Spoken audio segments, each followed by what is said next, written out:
Everyone, I hope आप सभी लोग प्यार से होंगे, खुश होंगे अपने घर में।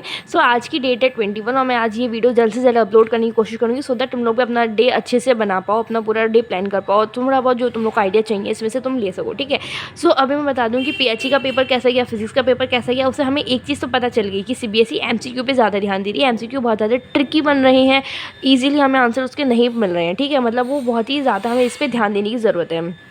ओके इसके अलावा मैं बता दूं यहाँ पे वो सारे चैप्टर्स हैं जो पूरे केमिस्ट्री में है, और टोटल केमिस्ट्री में 10 चैप्टर्स हैं। अगर तुम, मुझे पता है वैसे तुम लोग को पता होगा, बट हो सकता है एक आध को ना पता हो तो मैं बता दूं।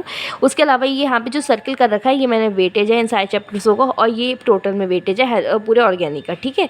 और यहाँ पे अगर तुम देखोगे तो ये पूरा फिजिकल केमिस्ट्री में 7, 9, 7 इस तरीके से वेटेज है, और यहाँ पे डीएनएफ का और ये कोऑर्डिनेशन का, अगर तुम चाहो तो इसे नोट कर सकते हो। इसके अलावा देखो पूरी बुक नंबर 1 37 नंबर बना रही है, और बुक नंबर 2 33 नंबर बना रही है, जिसमें बायोमॉलिक्यूल्स तो एकदम अलग है, तो तुम अलग से कर सकते हो। तुम्हें इसके लिए ये पूरा फ्लो में जाने की पढ़ने की ज़रूरत नहीं है। अगर मैं तुम्हें अपना अभी स्टेटस बताऊंगी मेरा क्या है चल रहा है केमिस्ट्री में, देखो मैंने फिजिक्स के चक्कर में अपने बहुत गंदे वाले एल लगवा चुकी हूँ। मैं अपने पीएचई में भी अपना इसमें पीएचई में लगवा ली, केमिस्ट्री में लगवा ली, क्योंकि मैंने केमिस्ट्री पढ़े बहुत टाइम हो चुका है।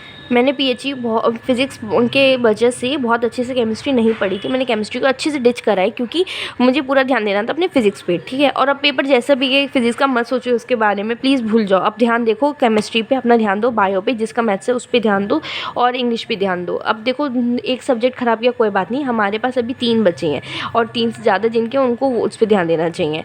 एक के चक्कर में जस्ट सिंपल थिंग ना, अगर सपोज तुम कहीं जा रहे हो, ठीक है, रास्ते में, और तुम्हारे पास 1000 रुपये हैं, बट वो 1000 रुपये एकदम 100 के नोट है। अगर उसमें से 200 रुपये गिर जाएंगे तो क्या तुम 800 रुपये की चिंता नहीं करोगे? तुम 800 रुपये को भी ऐसे वेस्ट कर दोगे क्या? तुम्हें ये लगेगा कि यार 200 रुपये गिर गए, उसकी चिंता में क्या तुम वो 800 रुपये भी बर्बाद कर दोगे? तो प्लीज़ अपना ध्यान दो, कोई बात नहीं, जो गया गया छोड़ दो, उसके बारे में मत सोचो। अब तुम ध्यान दो अपने इस केमिस्ट्री के बारे में। ठीक है। अब मैं अपना बताऊं तो मैं आज पहले करूंगी बेसिक्स ऑफ ऑर्गेनिक केमिस्ट्री, और मैं ये पैरेलल लेके चलने वाली हूँ। पैरेलल क्यों?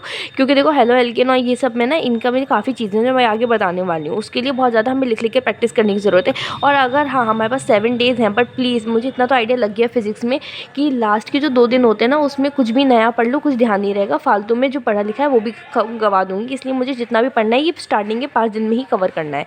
अभी मैं बताऊँ तो बेसिकली ओके तो अभी मैं बताऊँ अभी मैं स्टार्टिंग में क्या करने वाली हूँ, बेसिक्स ऑफ ऑर्गेनिक केमिस्ट्री, क्योंकि देखो ये बहुत इंपॉर्टेंट है। अगर मुझे एक बारी को जीओसी, आईयूपीएससी नेमिंग और ये सब आ जाएगा तो मैं थोड़ा बहुत इसमें कॉन्फिडेंस में बिल्ड हो पाएगा। ठीक है। और थोड़ा बहुत मुझे पता चल जाए कि क्यों यहाँ से कार्बन हटा, क्यों यहाँ पे बॉन्ड, यहाँ से बॉन्ड हटा, यहाँ पे एच लगा, क्यों इस पर पॉजिटिव है, क्यों इसके पास लोन पेयर है, वगैरह वगैरह सब चीज़ें पता चल जाए। उसके अलावा मुझे फिजिकल केमिस्ट्री में ध्यान देना है ये चैप्टर करने के बाद, कि फॉर्मूला शीट करना है, ग्राफ करना है, एंड यूनिट्स वगैरह ध्यान रखनी है। और ये सारा काम होगा सौरभ रैना सर की मैं वीडियो देखने वाली हूँ। उनके अलावा मैं किसी और टीचर को फॉलो नहीं कर रही हूँ इस समय। फिर उसके बाद फिजिकल केमिस्ट्री में फॉर्मूला शीट हो जाएगी, ग्राफ शीट हो जाएगी, और यूनिट्स हो जाएंगी। ये सब मैं शीट पे बना लूँगी सो दैट मैं भूलूँ नहीं कुछ भी, एंड रेगुलरली उसको रिवीजन कर पाऊँ। उसके बाद आती है इनऑर्गेनिक की बारी।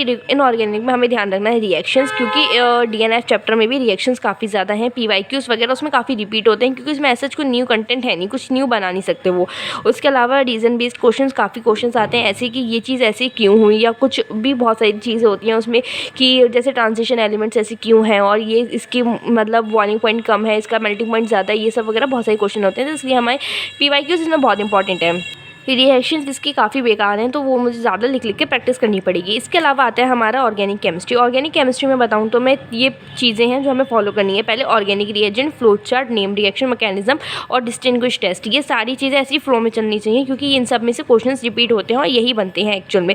ऑर्गेनिक रिएजेंट से पता चलता है वो ए बी वाले क्वेश्चन वगैरह, एंड फ्लो चार्ट वगैरह भी, और naming, reaction mechanism, distinguish test, तो ये सारी चीज़ें हमें भूलनी नहीं है, और ये सब हमें प्रिपेयर करना है हर एक चैप्टर में से, सो दैट हमारे पेपर में हमारे नंबर एटलीस्ट 60-70 में से एटलीस्ट आई गेस 65+ तो आ ही जाएँ। और ये सारा काम करना है 5 डेज़ में।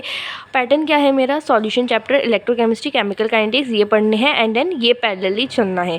फिर उसके बाद डीएनएफ, आज मुझे पूरे दिन में फिजिकल केमिस्ट्री फिनिश करनी है, आज दोपहर तक, मतलब कल दोपहर तक ये फिनिश करनी है, एंड यहाँ पे हाइड्रोअल्केन एंड अल्कोहल। फिर कल करना है डीएनएफ एंड कोऑर्डिनेशन, फिर ये अल्डिहाइड एंड अमाइन, फिर उसके बाद कोऑर्डिनेशन कंपाउंड, एंड ये पूरा रिविजन एक साथ बायोमॉलिक्यूल्स भी मिला के। So this will be all pattern, and if anything will be else then I will let you know. उसके अलावा प्लीज़ लेट मी नो कि आप लोग का कैसे प्रिपरेशन चल रही है, and if you want you can take screenshot even. Okay so बाकी मुझे बताइएगा आप लोग अपना भी, and still then stay tune for the next video.